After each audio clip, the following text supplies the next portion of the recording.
Bah, bah, bah, dans ta mère la pute.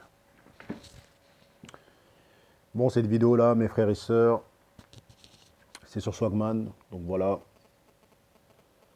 Bon, le frérot, il est en tôle pour escroquerie et blanchiment d'argent. Bon, plus pour blanchiment, on va dire, dans les articles. Et lorsqu'on fouille sur Google, on voit pour escroquerie. Bon, en fait, je sais pas pourquoi elle est en prison, mais je sais que voilà, des gens se sont plaints parce que apparemment, elle aurait soutiré de l'argent. Bon, déjà, moi, cette vidéo-là, faut que vous sachiez que moi, en aucun cas, je vais insulter Swagman. Là, il est en mandat dépôt et tout ça en Tunisie. Il est monté au Heps hier. Vous voyez ce que je veux dire? Pourquoi je peux pas l'insulter et pourquoi je ne veux pas le clasher et pourquoi ça sert à rien de l'insulter, mes frères et sœurs? Parce que tout simplement, moi, j'ai vu une vidéo de son daron où il parlait et tout ça et tout. Bon, ça parlait en rebeu et tout. Moi, je comprends pas le rebeu. Bon, apparemment, son daron parlait mal sur lui parce que, bon, les gens qui savent, qui connaissent Swagman et tout ça et tout, ils savent que Swagman, en fait, il avait dit que ses parents étaient morts dans un crash d'avion. Et c'est ce qu'il avait dit dans tous les médias, enfin, pas dans tous les médias, mais il l'avait dit à beaucoup de personnes et tout ça et tout, qu'il avait perdu ses parents, qu'il avait grandi seul et tout ça et tout. Bon. Après, moi, j'ai envie de vous dire que voilà, je suis pas là pour faire l'avocat du diable, mais j'ai envie de vous dire que lorsque tu es connu, je comprends pas pourquoi les médias, toujours, ils veulent savoir tes parents, ta vie privée, ceci, cela. Moi, je comprends pas. Pourquoi vous voulez savoir la mère de la personne, le père de la personne? Je pense qu'en fait, il l'a dit pour se foutre de votre gueule et pour tout simplement pour faire montrer si ça ne vous regarde pas. Vous voyez ce que je veux dire? Il n'est pas là pour vous raconter sa vie privée. Donc voilà. Peut-être il y a des souffrances, il y a un passé, il y a des choses qui se sont passées entre lui et sa famille. On ne peut pas rentrer dans sa vie privée, vous voyez ce que je veux dire? Donc je pense qu'il a dit ça tout simplement pour pas parler de sa vie privée. Moi, comme j'ai dit, vous peut-être vous connaissez Swagman depuis 3, 4 ans ou 5 ans, mais moi je le connais depuis 2010. Vous voyez ce que je veux dire? Et quand j'ai connu Swagman, mes frères et sœurs, j'étais pas sur YouTube. Moi je suis sur YouTube depuis 2018, vous voyez ce que je veux dire? Et en 2010, 2009, moi je faisais du rap. D'ailleurs, je fais encore un peu de rap et tout ça et tout.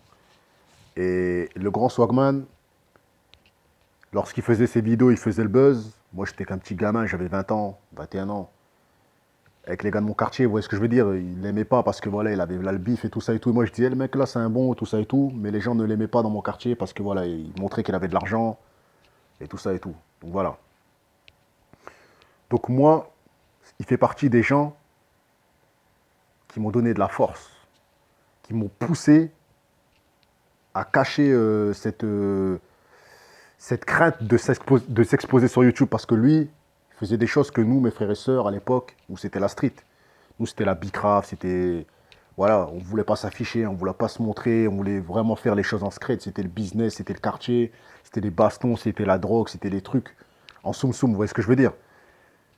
Mais ces mecs-là, ils m'ont inspiré parce que quand j'ai vu comment il a pris son buzz, comment il est monté, il est monté, il est monté, je savais qu'un jour ou l'autre, j'allais me foutre sur YouTube. Donc ces gens-là, ils font partie des gens, des mecs comme lui, Morsay, Cortex, je dis moi au même stade, c'est des gens qui m'ont poussé à rentrer sur YouTube. Moi, je ne me le cache pas, vous voyez ce que je veux dire. Mais Swagman, il avait quelque chose en plus, c'était que il savait comment faire le buzz, il savait comment entretenir son image. Donc lui, il m'inspirait beaucoup plus que les autres, vous voyez ce que je veux dire. Et là, au jour d'aujourd'hui, mes frères et sœurs, lorsque j'apprends qu'il est au trou, eh ben, mes frères et sœurs, moi, ça me fait un peu quelque chose. Parce que c'est quelqu'un que, voilà, que moi, j'ai toujours kiffé ce mec-là. J'ai toujours apprécié ce mec-là.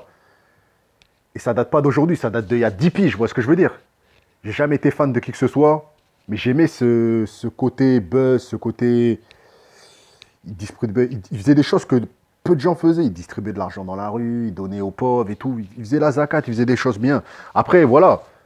Après, le buzz peut-être lui est monté à la tête et il a fait des choses qu'il ne fallait peut-être pas faire. Je sais pas. Moi, je ne veux pas rentrer dans les délires. Oui, il a volé lui, il a volé lui, il a volé lui, il a menti sur le fait que ses parents, ceci, cela. Ça, c'est lui, ça le regarde lui. Vous voyez ce que je veux dire? C'est sa vie. C'est sa vie privée, c'était son cocon familial. C'est des choses qu'il ne voulait peut-être pas partager avec le public. Il a le droit. Donc voilà. Donc moi, je suis pas là pour cracher sur quelqu'un comme Swagman. qui m'a rapporté quand même des mots de soutien dans ma page YouTube, qui appréciait le travail de Guadazerwa. Parce que je veux dire, je peux pas dire, ah, c'est un chien, ceci, cela, alors qu'il m'a donné de la force. Après, si c'est vrai qu'il a escroqué des gens et qu'il a blanchi de l'argent, bon, le blanchiment d'argent, je m'en bats les couilles parce que, voilà, la vie, elle est dure, mes frères et sœurs. Donc, il y a des gens, parfois, ils font de l'argent bizarrement, puis après, ils blanchissent. Ça, c'est. J'aurais jamais de la haine contre ces gens-là. Après, les escroqueries, peut-être, ça fait un peu beaucoup, ça fait de la peine pour les victimes, si c'est réellement vrai. Vous voyez ce que je veux dire? Mais en tout cas, moi, pour moi, ce mec-là, c'est quelqu'un que, voilà, j'apprécie. Et je sais qu'il était victime de jalousie. Vous voyez ce que je veux dire? Il était victime de jalousie. Donc, toutes les vidéos que j'ai fait sur lui où je lui ai donné de la force, je n'enlève rien à ce que j'ai fait, mes frères et sœurs. Et il ne faut surtout pas enfoncer quelqu'un qui est déjà au bord du rouleau. C'est-à-dire que quand vous lisez son message, ça fait de la peine. Le gars, il dit, ouais, je suis en dépression, qu'il n'était pas bien et tout ça, qu'il voulait rentrer à Miami, voir sa femme et tout. Ça fait de la peine, vous voyez ce que je veux dire? C'est quand même triste pour ceux qui ont une famille, qui ont une femme, qui... Ça fait de la peine, moi ça me fait de la peine, vous voyez ce que je veux dire? Après, je sais, les gens me diront oui, les victimes et tout, mais moi j'ai connu Swagman sur une bonne image, j'ai pas connu sur l'image que les gens ils veulent faire de lui, vous voyez ce que je veux dire? Les médias, c'est toujours ça. Ils te font, après ils te détruisent. Donc moi, je regarde que les côtés positifs que j'ai vus, les vidéos qu'il avait fait avec Tonton Marcel à l'époque, en 2009-2010, lorsqu'il commençait son buzz, qu'il a fait son reportage, les distributions qu'il donnait aux jeunes, l'argent, les sapes qu'il distribuait dans son reportage aux gens qui étaient dans des foyers. Moi, je regarde que le côté positif. Et j'ai envie de vous dire qu'on est qui pour dire que ouais, c'est un chétan et tout. Moi, je dirais pas que c'est un chétan. J'ai vu, il y a déjà, ils ont sorti des artistes sur lui, ils ont souhaité le mal. Moi, personnellement, ce gars-là, pour moi, ça reste un grand. Et voilà, c'est un 4. Moi, je pensais qu'il avait quoi? Qu'il avait 30 piges. En fait, le mec, il est plus vieux que moi, c'est un 86, je crois. Il a 33 piges en vérité, je crois, ou 30, ouais, un truc comme ça. Mais voilà, après, moi, ça me fait de la peine de voir un daron qui termine son fils. Vous voyez ce que je veux dire? Donc voilà, en tout cas, j'espère que voilà, qu'il va sortir et que voilà, que les activités vont reprendre. Parce qu'il faut dire les choses comme ils sont. Le grand Swagman, mes frères et sœurs, en France, il a tout retourné. Il est parti en Tunisie, il a encore fait parler de lui. Et c'est pas un personnage qu'on va oublier du jour au lendemain, vous voyez ce que je veux dire? Parce qu'il a fait trop de choses positives. Il a fait du négatif peut-être, mais moi je regarde le positif parce que moi je suis un croyant. L'argent qu'il a distribué aux gens, le bien qu'il a fait autour de lui, la force qu'il donnait. Faut pas oublier mes frères et sœurs. Après, pour le mal qu'il a fait, c'est Dieu qui jugera, vous voyez ce que je veux dire? Mais il faut regarder le côté positif.